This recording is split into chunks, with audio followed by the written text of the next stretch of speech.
New at 10, some people in Provo may be losing parking spots in their neighborhood. The city council is now looking at its current policy of allowing streets 24 feet wide to be built in the city. Yeah, in the meantime, existing 24-foot streets will be seeing a change soon as well. David Ochoa live in Provo with more. And David, what can people who live on those streets expect with these changes?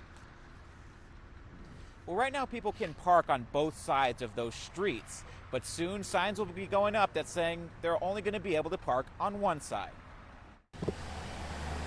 There's some places in Provo, like the Shakespeare neighborhood, where things just move slower, literally. We actually chose to live here because of the narrow streets. We like that there's parking on both sides because it slows cars down. The streets in the neighborhood are 24 feet wide.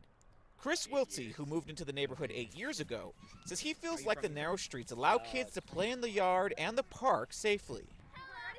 But some, like Mary Warner, who has lived in the Shakespeare neighborhood her whole life, says if there's a lack of parking options, like behind homes or in driveways, two cars parked on both sides of a narrow street could also present issues. A narrow street is really a hazard for the safety, for emergency vehicles, and for the sanitation trucks. Space for emergency vehicles is why the city is making a change to 24-foot streets. We are going to have to put up no parking signs on one side of all of the narrow streets that we have in Provo. Provo City Council member Rachel Whipple says the fire code says the city needs 20 feet of travel lane so emergency vehicles can fit.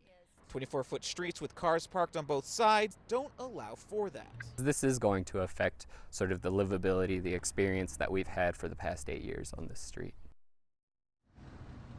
Now, Wiltsey says he'd like the city to consider things like smaller fire trucks for some of these smaller streets and for those neighborhoods that already exist. Heidi? So, David, what about the building of those 24-foot streets in the future? What is the council discussing about that?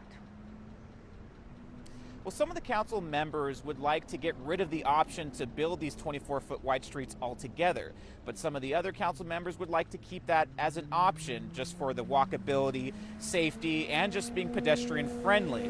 And if they were to do that, Whipple says that would just mean there'd be special requirements when developers want to build those streets and that they'd have to follow those requirements. Reporting live in Provo, David Ochoa, KUTV 2 News.